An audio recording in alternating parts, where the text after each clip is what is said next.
அனைவருக்கும் வணக்கம். மிக சிறப்பாக நடைபெற்று கொண்டிருக்கக்கூடிய திராவிட முன்னேற்ற கழகத்தினுடைய பவள விழா, திராவிட முன்னேற்ற கழகத்தினுடைய முப்பெரும் விழா, தந்தை பெரியாரின் பிறந்த நாள், பேரறிஞர் அண்ணாவினுடைய பிறந்த நாள், திராவிட முன்னேற்ற கழகத்தினுடைய தொடக்க நாள் என்று 3 மிக முக்கிய நிகழ்வுகளை தமிழ்நாட்டுக்கு மட்டுமல்ல ஒட்டுமொத்த இந்தியாவிற்கும் வழிகாட்டக்கூடிய திராவிடத்தின் மிக முக்கிய மாதமான திராவிட மாதத்தில் இந்த நிகழ்வை ஏற்பாடு செய்து தலைமையேற்று நடத்தி கொண்டிருக்கக்கூடிய சென்னை கிழக்கு மாவட்ட மகளிரணி அமைப்பாளர் பெருமதிப்பிற்கும் மரியாதைக்கும் உரிய சகோதரி சுதா தீனதயாளன் அவர்களே, இந்த நிகழ்வில் பங்கேற்று பெருமை சேர்க்கக்கூடிய திராவிட முன்னேற்ற கழகத்தின் பொறியாளர் அணி இணை செயலாளரும் சட்டமன்ற உறுப்பினருமான பெருமதிப்பிற்கும் மரியாதைக்கும் உரிய சகோதரர் வெற்றி அழகன் அவர்களே, நாங்கள் எல்லாம் பார்த்து பார்த்து மகிழக்கூடிய தற்போது கடந்த 3 சம்பவங்களில் சென்னை மாநகராட்சியில் எதிரணியில் ஒத்தையாக நின்றாலும் சரி, மொத்தமாக வந்தாலும் சரி, தன்னுடைய பதிலால் அவர்களை பின்னரடிக்கக்கூடிய வேலையை திறம்பட செய்து கொண்டிருக்கக்கூடிய வணக்கத்திற்குரிய மேயர் பெருமதிப்பிற்கும் மரியாதைக்கும் உரிய சகோதரி பிரியா ராஜன் அவர்களே, இந்த நிகழ்வு மட்டுமல்ல, முத்தமிழறிஞர் கலைஞருடைய பிறந்த நாள், தமிழ்நாட்டின் முதலமைச்சருடைய பிறந்த நாள், மாண்புமிகு தமிழ்நாட்டின் துணை முதலமைச்சருடைய பிறந்த நாள் என்று வருடத்திற்கு 3 முறை தொடர்ந்து 5 கூட்டம் 6 கூட்டம் அல்ல, நடத்தினா மொத்தமாக தான் நடத்துறது என்று 100 கூட்டங்களை ஒரு மாதத்தில் நடத்தி மகளிருக்கென்று தனி நிகழ்ச்சி, மருத்துவர் அணி என்று தனி நிகழ்ச்சி, சட்டத்துறைக்கென்று தனி நிகழ்ச்சி, எங்களை போன்ற முற்போக்காளர்களுக்கென்று தனி நிகழ்ச்சி, ஆன்மீக சொற்பொழிவுக்கென்று தனி நிகழ்ச்சி என்று அனைத்து துறைகளை சார்ந்தவர்களையும் மேடையில் ஏற்றி கொஞ்சம் கூட அசராமல் திணறாமல் அனைத்து நிகழ்ச்சிகளையும் திறம்பட நடத்துவது மட்டுமின்றி எந்த இடத்தில் அதிகம் கொள்ளையடிக்க முடியும் என்று ஆரியம் நினைத்ததோ அந்த கோவில்களில் இன்றைக்கு அவர்களுடைய கொட்டத்தை அடக்கி இருக்கக்கூடிய சென்னை கிழக்கு மாவட்ட கழகத்தின் செயலாளரும் இந்து சமய அறநிலையத்துறையினுடைய அமைச்சருமான பெருமதிப்பிற்கும் மரியாதைக்கும் உரிய அண்ணன் சேகர்பாபு அவர்களுக்கும், இந்த மேடையில் இதை சொன்னால் சரியாக இருக்குமா என்று எனக்கு தெரியாது, ஆனாலும் சொல்லாமல் என்னால் செல்ல முடியாது. தந்தை பெரியார் ஜாதி சங்கங்களுக்கு சென்று ஜாதி ஒழிப்பை பற்றியே பேசினார் என்று புத்தகங்களில் வாசித்திருக்கிறோம்.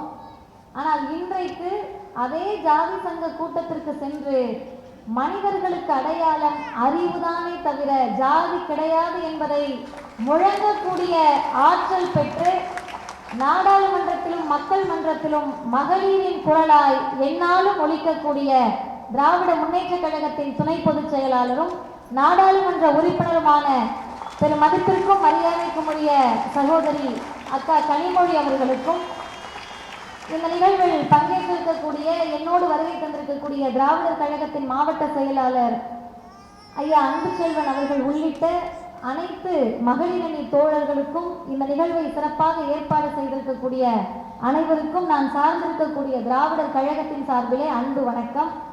எல்லாருமே ரொம்ப வைப்பில் இருக்கீங்க. அந்த வைப்புக்கு காரணம் 2. 1, இந்த நிகழ்ச்சியில் இல்லை, நான் இந்த கிழக்கு மாவட்டத்தை பொறுத்தவரை நான் 9 நிகழ்ச்சி என்று சொன்னேன். அண்ணன் சரியாக நினைவு வைத்து இல்லை இது 10வது கூட்டம் உனக்கு என்று சொன்னார். இந்த 10 கூட்டத்திலும் நான் பார்த்திருக்கிறேன், மகளிர் கொஞ்சம் கடைசி ஆகிறப்பயாவது சோர்வடைவார்கள். ஆனால் எவ்வளோ நேரம் உட்கார வச்சாலும் அவருக்காகவா என்னன்னு தெரியல, மகிழ்ச்சியோடு ஆரவாரத்தோடு உட்கார்ந்திருக்கக்கூடிய மகளிர் 1. 2வது உங்களுக்கு என்ன வைப்புன்னு கேட்டால், அக்கா கனிமொழி அவர்களை நீங்கள் பார்க்கக்கூடிய சூழல் உங்களுக்கு நாள்தோறும் தினந்தோறும் அமையாது. எனவே அவர் வருகிற போது அந்த வைப்பு உங்களுக்கு குறையாம இருக்கு. இந்த வைப்பை கொஞ்சம் கூட குறைக்காம நான் மேடையை அவருக்கு ஒப்படைப்பதுதான் சரியானதாக இருக்கும். எனவே ஏற்கனவே 5 நிமிடம் முடிஞ்சிருச்சு. 15 நிமிடத்தில் என்னுடைய உரையை முடித்து விடுவேன். அருமை சகோதரிகளே, வந்து உட்கார்ந்தவுடனே திமுக முப்பெரும் விழா, தந்தை பெரியாருடைய பிறந்த நாள், பேரறிஞர் பெருந்தகை அண்ணாவுடைய பிறந்த நாள், திராவிட முன்னேற்ற கழகம் தோன்றிய நாள், இது மூன்றையும் இணைத்து நிகழ்ச்சி நடத்துறோம் அப்படின்னு சொன்னா நமக்கு எதிர் சித்தாந்தத்திலையும் பிஜேபி இருக்கு, ஆர்எஸ்எஸ் இருக்கு, சங் பரிவார் கூட்டங்கள் இருக்கு. இவங்க எல்லாருக்கும் அதே மாதிரி ஒரு விழா இருக்கும். இப்ப நமக்கு தலைவர் தந்தை பெரியார், பேரறிஞர் அண்ணா, கலைஞர் இவங்க எல்லாம் இருக்காங்கன்னு சொன்னா அதே மாதிரி அவங்களுக்கும் இருக்கும்ல. நீங்க எல்லாரும் எத்தனை பேர் வில்லிவாக்கத்துல இருந்து வந்திருக்கீங்க, ஐசிஎஃப்ல இருந்து வந்திருக்கீங்க, கொளத்தூர்ல இருந்து வந்திருக்கீங்க, எல்லாருமே நாள்தோறும் பயணிக்கக்கூடியவர்கள் தான். ஏதாவது ஒரே ஒரு நாள் இந்த மாதிரி கூட்டம் போட்டு அரங்கத்திலேயோ இல்லை பெரிய நிகழ்ச்சி ஏற்பாடு செய்து 100 நாட்கள் எங்க கட்சியோட சிறப்பை பத்தி பேசுறோன்னு திராவிட முன்னேற்ற கழகத்தை தாண்டி, திராவிட இயக்கத்தை தாண்டி எதிரணியில் இருப்பவர்கள் கூட்டம் நடத்தி நீங்க பார்த்திருக்கீங்களா? இல்ல. ஏன் நடத்த முடியாதுன்னா 100 நாள் அல்ல, வருடம் முழுவதும் பேசுவதற்கு நமக்கு கொள்கை இருக்கிறது. ஒரு நாள் கூட பேசுவதற்கு அவர்களுக்கு கொள்கை இல்லை. அப்ப அந்த கொள்கையின் வயப்பட்டு இருப்பதால் தான் நமக்கு இந்த பெருமையை தவிர, பெரியாரை, அண்ணாவை, கலைஞரை, பகுத்தறிவை பேசுவதால் தான் தமிழ்நாட்டுக்கு இந்த பெருமையை தவிர எதிர் சித்தாந்தத்துல இருக்கவங்களுக்கு அது புரியாது, கிடைக்காது. அப்ப நம்ம எப்படி இருக்கணும்? இந்த முப்பெரும் விழா 75வது ஆண்டு. சாதாரணமா ஒரு கட்சியை வந்து முதல்ல வராங்க, கொடிக்கு பிறகுதான் கொள்கையை சொல்லுவேன்றாங்க. ஏன்னா தெரியாது, கொள்கையை சொல்ல முடியாதவனால கட்சியே ஆரம்பிக்காம ஓடுறவங்க இருக்காங்க 2022, 24 கூட. ஆனா 1925 பெரியார் சுயமரியாதை இயக்கத்தை தோற்றுவிக்கிறார். 100 ஆண்டு திராவிடர் கழகத்துக்கு இந்த ஆண்டு, சுயமரியாதை இயக்கத்துக்கு. 1949 பேரறிஞர் அண்ணா திமுக ஆரம்பிக்கிறாரு. அதுக்கு 75 வருஷம் அப்படின்னு சொன்னா தாய் கழகமும் உயிர்ப்போடு இருக்கிறது, திமுகவும் உயிர்ப்போடு இருக்கிறது என்று சொன்னால் என்ன காரணம்? எப்படி இருக்க முடியும்? 75 வருஷம் ஒரு கட்சி இருக்கிறது கூட பெருசு இல்ல. எங்க தலைவர் கலைஞர் ஆட்சியில இருந்தாலும் இல்லைனாலும் நாங்க அவர் பக்கம் தான் நிற்போம். நீங்க நிக்கிறீங்கல்ல, அது சாதாரணமானது அல்ல. எப்படி அது சாத்தியம்? ஏன் இந்த இயக்கத்துக்கு அது சாத்தியப்பட்டுச்சுன்னு சொன்னா, நான் நிகழ்ச்சிக்கு வந்தப்பவே நான் தான் லேட்டா வரேன்னு நினைச்சிட்டு அவசர அவசரமா வந்தேன். இன்றைக்கு சென்னை கிறிஸ்தவ கல்லூரியில் நிகழ்ச்சியை முடித்து விட்டு அப்படியே வந்தேன். ஒரு 7 மணி 7:15 வந்து உட்கார்ந்து இருக்கிறப்ப ஒரு சகோதரி கிட்ட பேசிட்டு இருந்தேன். அவங்க வந்து என்கிட்ட என்னமா பண்றீங்க எல்லாம் கேட்டுட்டு இருந்தாங்க. நான் டிவிலாம் உங்களை பார்த்துருக்கேன்னு பேசிட்டு இருந்தாங்க.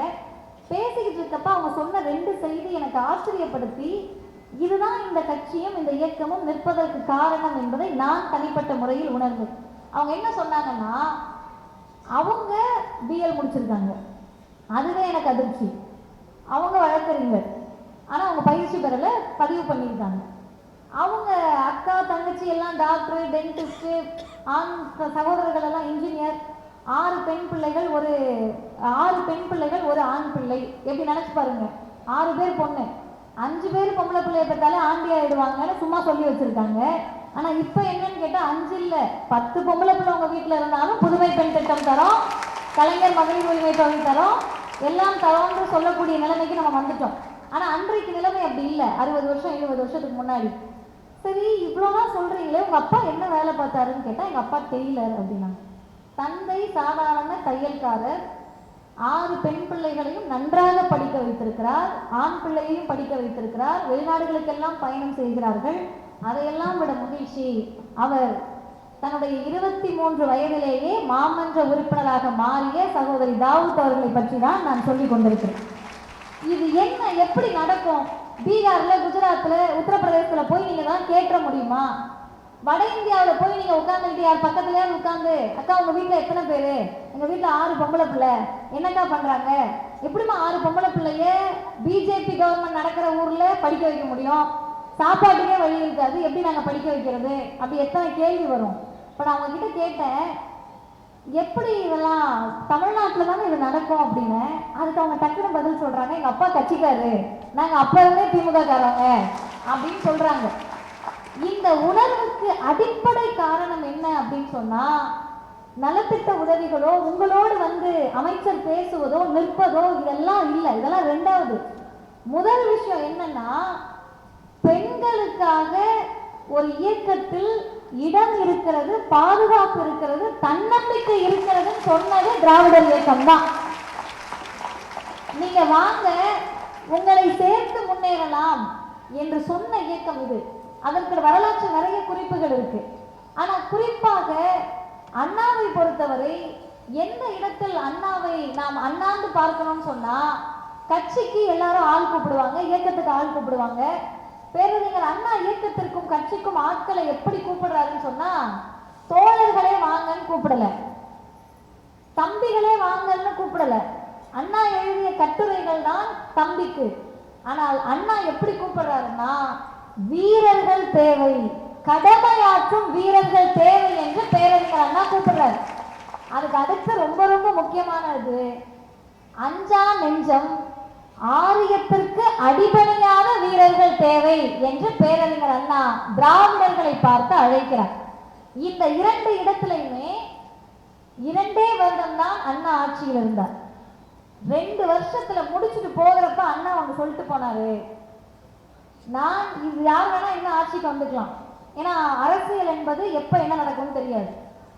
நீங்கள் யார் ஆட்சிக்கு வந்தாலும் சரி, நான் கொண்டு வந்த தாய் நாட்டிற்கு தமிழ்நாடு என்ற பெயரையும் சுயமரியாதை திருமண சட்டத்தையும் இருமொழி கொள்கையிலும் கை வைத்தால் தமிழ்நாட்டு மக்கள் எதிர்ப்பார்கள் என்ற அச்சம் உங்களுக்கு இருக்கின்றவரை அண்ணாதான் தமிழ்நாட்டை ஆள்கிறேன். அந்த கணக்குப்படி பார்த்தா அதிமுக ஆட்சிக்கு வந்திருக்கலாம், அம்மையார் ஜெயலலிதா வந்திருக்கலாம், அதுக்கடுத்து தடிக்கு விழுந்து யாராவது வந்திருக்கலாம். யார் வந்தாலும் இன்றைக்கு வரை இது மூன்றையும் தொட்டு பார்க்கக்கூடிய துணிச்சல் யாருக்கும் வராததன் விளைவு அண்ணாதான் இந்த மண்ணை ஆள்கிறார். அதற்கு அடுத்து முத்தமிழறிஞர் கலைஞர். கலைஞரை பற்றி பேசுகிற போது இந்த கட்சியை கலைஞர் எப்படி நடத்துகிறார் அப்படின்னு பார்த்தா, தோழர்னு எல்லாம் சொல்லுவோம். ஒருத்தர் வந்து என்கிட்ட ஒரு கல்லூரியில் ஒரு பேராசிரியர் கேட்டாரு, உங்களை நான் தோழர்னு கூப்பிடலாமா, ஏன்னா நீங்க பெண் இல்லையா, தோழின்னு கூப்பிடணும்னாரு. நான் சொன்னேன், பேராசிரியர்களுக்கு வந்து சோதனை இது என்று நினைத்து கொண்டு, தோழர் என்றால் அது பொதுவான சொல், ஆண் பெண் எல்லாரையும் குறிக்கும். ஏன் டவுட் வருதுன்னா, எங்களை மரியாதையா பேசினதே இல்லைல்ல, இருளெல்லாம் போட்டு எங்களை சொன்னதே கிடையாதுல்ல, அதனால சந்தேகம் வருது. ஆசிரியர் அப்படின்னா அது ஆண், ஆசிரியை பெண், தலைமை ஆசிரியர் ஆண், தலைமை ஆசிரியை பெண், வேலைக்காரர் ஆண், வேலைக்காரி பெண், அதெல்லாம் கிடையாது. இருவிகுதி ஆணை நீங்க சொல்லணும்னா வேலைக்காரன் வேலைக்காரி தான். தலைமை ஆசிரியர் அப்படின்னா அவங்க ஆசிரியர்னு தானே சொல்லணும். இருவிகுதி அனைத்து மனிதர்களுக்கும் பொதுவான விகுதி, மரியாதைக்கு உரியவர்கள் தான் பெண்களும் என்பதை சொன்ன இயக்கம் திராவிடர் இயக்கம்.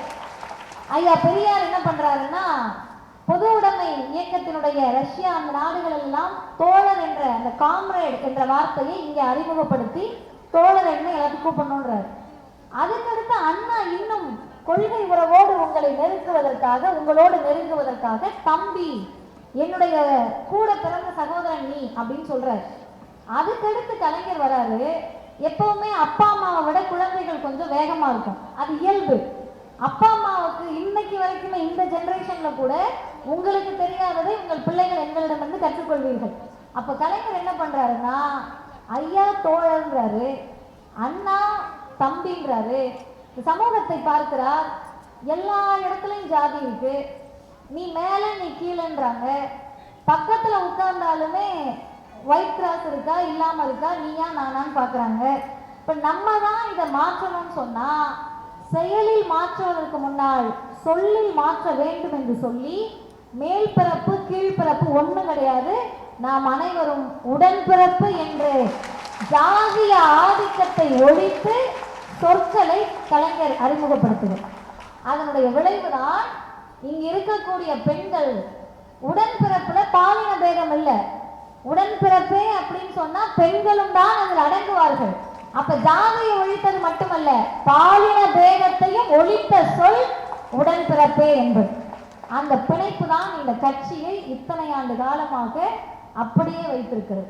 சரி, என்ன செஞ்சாரு கலைஞர்? இந்த கட்சி இப்படியே இருக்குன்னா அதுக்கு என்ன செஞ்சாரு கலைஞர்னா, நான் எப்போதும் நினைத்து நினைத்து பார்ப்பது, ஓட்டுக்காக ஒரு முதலமைச்சர் என்னனாலும் பண்ணலாம், அடுத்த வருஷம் ஆட்சியை பிடிக்கணும், அடுத்த தடவை என்னனாலும் பண்ணலாம். ஆனால் கலைஞர் செய்த ஒரு 2 விஷயம் ஆட்சிக்கு வர முடியாதுன்னு தெரிஞ்சு பண்ண விஷயம். இதெல்லாம் பண்ணா ஆண்களே திமுக இருக்கவங்களே ஓட்டு போடுவாங்களான்னு தெரியாது. அந்த அளவிற்கு சிக்கலான காரியத்தை ஒரே ஒரு கையெழுத்துல பண்றாரு. என்னன்னு கேட்டா, நம்மளெல்லாம் வந்து சுமையா தான் பார்த்தாங்க. இன்னைக்கு நம்மளை சுமையா பார்க்கக்கூடிய குடும்பங்கள்லாம் இருக்கு. நம்ம யாரானாலும் இருக்கலாம், பெரிய படிப்பெல்லாம் படிச்சிருப்போம். இப்போ மதிவதனி அப்படின்னா மதிவதனிக்கு கல்யாணம் பண்ணி கொடுக்குற வரைக்கும் எங்க அம்மாவே என்னை சுமையா நினைக்கலனாலும் பக்கத்து வீட்டில் இருக்கிற 4 சிசிடிவி கேமரா என்னை சுமையா தான் நினைப்பாங்க. உங்க பிள்ளை என்ன பண்ணிச்சு தெரியுமா, எங்க போனது தெரியுமா, எங்க வந்துச்சு தெரியுமான்னு. இப்போ நம்மளை சுமையா நினைக்கிறப்ப சுமை தாங்கியா நம்ம நினைச்சாங்க. ஒண்ணு நீ சுமையா இருக்கணும், இல்லை இந்த குடும்பத்தோட சுமையை தாங்கணும். இப்படி நினைச்சப்ப வரலாற்றில் ஒரே ஒரு இயக்கமும் ஒரு தலைவர் மட்டும்தான் நம்மை சுமையாக நினைக்காமல், சுமை தாங்கியாக நினைக்காமல், செல்வங்களாக வளங்களாக நினைத்தவர்கள் தந்தை பெரியாரும் முத்தமிழறிஞர் டாக்டர் கலைஞர். இன்னும் என்ன அப்படி பண்ணிட்டாரு? எதிரில் இருக்க எல்லாரும் கடவுள் நம்பிக்கையாளர்கள், நாங்கள் நாத்திகர்கள். ஆனால் இந்த தமிழ்நாடு இப்படியே இருப்பதற்கு காரணம், எதிரில் இருக்கக்கூடிய புர்கா அணிந்த இஸ்லாமியரும், மேடையில் குங்குமத்தோடு இருக்கக்கூடியவரும், கருப்பு சட்டையோடு மதிவதனியும் ஒரே இடத்தில் அமர்ந்து கொள்கை பேச முடியும் என்பதால் தான் இது தமிழ்நாடு. எனவே நாம கருத்தை சொல்லலாம், கடவுள் நம்பிக்கையாளர்கள் எல்லாம் இருப்பீங்க. செல்வத்துக்கு பணத்துக்கு கடவுள் என்னமா? லட்சுமி தானமா? டிபார்ட்மெண்ட்லாம் மாறல, லட்சுமி தான். அப்ப செல்வத்துக்கும் பணத்துக்கும் கடவுளே லட்சுமி. ஆனா லட்சுமின்னு பேர் வச்ச அம்மாவுக்கு கூட தமிழ்நாட்டுல சொத்துல உரிமை கிடையாது. அது சோகம் தானே, அது அவங்களுக்கே புரியல. ஐயோ, நம்ம பேரே லட்சுமி, நமக்கே லட்சுமியில சொந்தம் இல்லையான்னு அவங்களுக்கு தெரியல. 1929 ஏறக்குறைய 96 ஆண்டுகளுக்கு முன்னால் ஒரு தலைவர் தீர்மானம் போடுகிறார். தந்தையின் சொத்தில், தகப்பன் சொத்தில் ஆணுக்கு சமமாக சரிசமமாக பெண்ணுக்கும் சொத்தில் உரிமை வேண்டும். தீர்மானம் போட்ட தலைவர் தந்தை பெரியார். கலைஞருக்கு வயசு 5. 1924 தான் கலைஞர் பிறந்தார். ஒருபோதும் பெரியார் நினைத்திருக்க மாட்டார், வாக்குக்காக ஓட்டுக்காக ஆண்களே அச்சப்பட்டு சொந்த தங்கச்சிக்கு சொத்து கொடுக்க மாட்டார். அண்ணன் பெத்த பிள்ளைக்கு அப்பா சொத்து கொடுக்க மாட்டாரு. நீ என்ன கொடுக்கிறது, அவர்கள் தமிழ்நாட்டு மகள்கள் என்று சொல்லி பெண்களுக்கு சொத்தில் சரிசம உரிமை உண்டு என்ற சட்டத்தை 1989 கலைஞர் கொண்டு வந்தார். இன்னொன்று என்னன்னு கேட்டீங்கன்னா, இந்த இடத்துல நம்ம என்ன உட்காந்துருக்கோம், பக்கத்துல இருக்கவங்க என்ன சமூகம்னு நமக்கு தெரியாது, பேசுற மனிதர்கள் யாருன்னு உங்களுக்கு தெரியாது. இதே நீங்க வட இந்தியாவில் போய் பக்கத்துல உட்கார்ந்தீங்கன்னா பேரை கேட்டீங்கன்னாவே ஜாதியை கண்டுபிடிச்சிடலாம். ஏன்னா பேர் சின்னதா இருக்கும், 2 எழுத்துல 2 சொற்கள்ல. பின்னாடி இருக்கிற ஜாதி பேரு நீளமா இருக்கும்.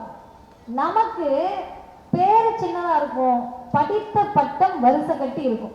அதுதான் வட இந்தியாவுக்கும் தமிழ்நாட்டுக்கும் உள்ள வேறுபாடு.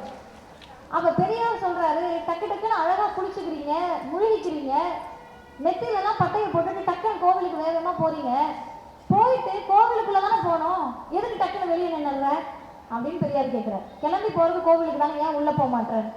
இப்போ கோவிலுக்குள் கடவுள் நம்பிக்கையாளர்களை கூட்டி செல்ல வேண்டும் என்று சொன்னவர் கடவுள் இல்லை என்று சொன்ன தந்தை பெரியார் தான். சரி, கோவிலுக்குள்ள போயிட்டோம். நேற்று ஒரு பையன் இளைஞரணி சார்பில் நடந்த பேச்சு போட்டியினுடைய பயிற்சி வகுப்பு. அந்த தம்பியினுடைய பெயர் காத்தவராயன், 10ஆம் வகுப்பு தான் படிக்கிறார். இப்போ நான் அவன்கிட்ட கேட்டேன், உனக்கு பிடிச்ச சாமி எதுன்னு கேட்டேன்.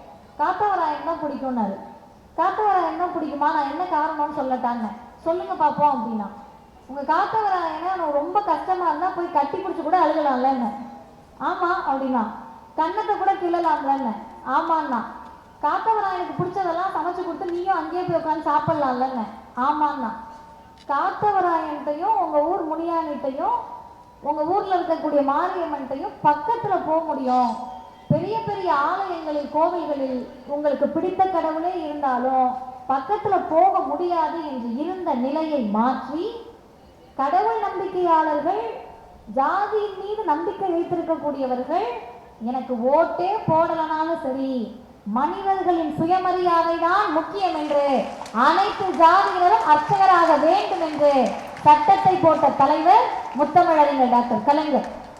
பெரியாரினுடைய சிந்தனைக்கு, தீர்மானத்திற்கு செயல் வடிவம் கொடுத்தார்.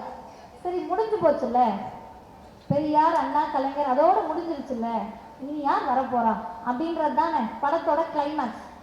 எல்லாம் இறந்துட்டாங்க, ஜாலி ஜமாய்க்கோவா இருக்கலான்ட்டு எதிர்த்தரப்புல இருக்கவங்க ஜாலியா இருக்காங்க. எதிர்த்தரப்புல ஜாலியா இருந்த உடனே எதிர்த்தரப்புல இருக்கவங்களே சொல்றாங்க, ஸ்டாலின் இஸ் மோர் டேஞ்சரஸ் தான் கலைஞர் கருணாநிதி. அப்படி என்ன டேஞ்சரஸா அவர் வேலை பார்த்தாருன்னு 2 செய்திகளோடு நான் நிறைவு செய்கிறேன். என்ன செஞ்சாருன்னா, பெருசா ஒன்றும் செய்யல. இந்தியா முழுவதும் முதலமைச்சர்கள் இருக்கிறார்கள், இந்தியா முழுவதும் தலைவர்கள் இருக்கிறார்கள், இருந்தார்கள். ஒரு கட்சிக்கும் ஒரு தலைவர் இருக்கு, ஒரு மாநிலத்திற்கும் உழைத்த தலைவர்கள் இருக்கிறார்கள். ஆனால் எந்த நாட்டு முதலமைச்சரும், எந்த மாநில முதலமைச்சருமே இந்த தலைவர் தான் எங்கள் கட்சியை வழிநடத்துகிறாருன்னு பிரகடனப்படுத்த முடியல. ஆனால் ஒரே ஒரு முதலமைச்சர் மட்டும்தான் இந்தியாவிலேயே கொள்கையை சொல்லி எங்கள் பாதையை தீர்மானிப்பது தந்தை பெரியார் தான் என்று துணிச்சலோடு சொன்னவர் தமிழ்நாட்டினுடைய முதலமைச்சர். இதை சொன்னா ஒன்றிய அரசு கிட்ட இருந்து என்ன நெருக்கடி வரும்னு நம்மளை விட அவருக்கு நல்லா தெரியும். சும்மாவே நிதி கொடுக்க மாட்டாங்க, பெரியார் பேரை சொன்னா நிதியே கொடுக்க மாட்டாங்கன்னு அவருக்கு தெரியும். பட்ஜெட்ல தமிழ்நாட்டுக்கு அவங்க கொடுத்த நிதி முட்டை, 0. அதை பெருமையா வேற பேசுறாங்க, எவ்வளவு செஞ்சோம் தெரியுமா, எவ்வளவு செஞ்சோம் தெரியுமான்னு. பாம்பு இருக்கு பாக்குறியா பாக்குறியா காட்டினா தானே, எங்க கொடுத்த நிதியை கொடுத்தானா, எங்க கொடுத்த இல்ல. சரி, இதெல்லாம் கொடுக்கலன்னா இவரை அடக்கிடலான்னு பார்த்தாங்க. அதுக்கு அடுத்த நாள் ஒரு அனௌன்ஸ்மெண்ட் வருது, அரசு பள்ளிக்கு மட்டும் போயிட்டு இருந்த காலை உணவு திட்டத்தை பட்ஜெட்ல நிதி நிறுத்தின பிறகு அரசு உதவி பெறும் பள்ளிகளுக்கும் காலை உணவு திட்டத்தை விரிவுபடுத்துகிறார். அதுக்கு அடுத்து கல்வியில கை வைக்கணும்னு புதிய கல்விக் கொள்கையை நீ ஏற்றுக்கலன்னா நிதி தர மாட்டேன்னு ஒன்றிய அரசு சொல்லுது. புதிய கல்விக் கொள்கையை பற்றி தயவு செய்து தாய்மார்கள் இங்க இருக்கவங்க தெரிஞ்சுக்கங்க. உங்க பிள்ளைங்களுடைய வாழ்க்கையை, கல்வியை நாசமாக்கக்கூடிய கல்வி முறை தான் புதிய கல்விக் கொள்கை. இதை நீ ஏற்றுக்கலன்னா நிதி தர மாட்டேன்றாங்க. முதலமைச்சர் நீ தரலன்னா பரவாயில்லன்னு சொல்லிட்டு அடுத்த நாளே நான் முதல்வன் திட்டத்தின் அடிப்படையில் கல்லூரியில் இருக்கக்கூடிய பிள்ளைகளுக்கு வேலை வாய்ப்பை உருவாக்கி தருகிறார். பயத்தை கொடுக்காதா? எதிரில் இருக்கவங்க நம்மளை அழிப்பதற்காக பிஜேபியும் ஆர்எஸ்எஸும் சங்க பரிவார் கூட்டமும் ஆரியமும் நம்மளை எதிர்த்து நிற்கிற போது ஆயுதத்தோடு வராங்க, சொற்களோடு வராங்க, நிதியை தரமாட்டேன்றாங்க. நிதியமைச்சர் நம்ம அன்ன போஸ்ட் ஒரு தேர்தலையும் அவங்க சந்திச்சது கிடையாது. அன்ன போஸ்ட் நிர்மலா சீதாராமன். அப்படி அன்ன போஸ்டா கூட நம்ம ஆக முடியாது, அவங்க தான் ஆக முடியும். அப்படி ஆனவங்க எதையும் தரமாட்டேன்னு சொன்னாலும் கூட இந்த முதலமைச்சர் மட்டுமல்ல, கலைஞரும் சரி இவரும் சரி ஒன்றில் உறுதியாக இருக்கிறார்கள். எது நடந்தாலும் நடக்காவிட்டாலும் சரி, என் மக்களுக்கு ஆக கடைசி தமிழருக்கும் கல்வியை கொண்டு போய் சேர்த்தே தீர்வோம் என்று சொல்லுவதால் தான் இந்த இயக்கம், இந்த கட்சி நீடித்து நிற்கிறது. இனிமேல் வரக்கூடிய ஆபத்துகள் மிகப்பெரிய ஆபத்துகள். கண்ணுக்கு தெரிந்து வரும், தெரியாம வரும், என்னென்னமோ வடிவத்தில் வரும், என்னென்னமோ நிறத்தில் வரும், யார் யார் மூலமாகவோ வரும். எந்த நிறத்தில் வந்தாலும் சரி, யார் மூலமாக வந்தாலும் சரி, எத்தனை பேரோடு சேர்ந்து வந்தாலும் சரி, தமிழ்நாடு தனித்து நிற்கக்கூடிய மாநிலமாக என்றும் நிற்கும். அதற்கு அரணாக திராவிடர் கழகம், திராவிட முன்னேற்ற கழகத்தோடு நிற்கும் என்று எங்கள் தலைவர் ஆசிரியர் சொன்னதை சொல்லி நிறைவு செய்கிறேன். நன்றி, வணக்கம்.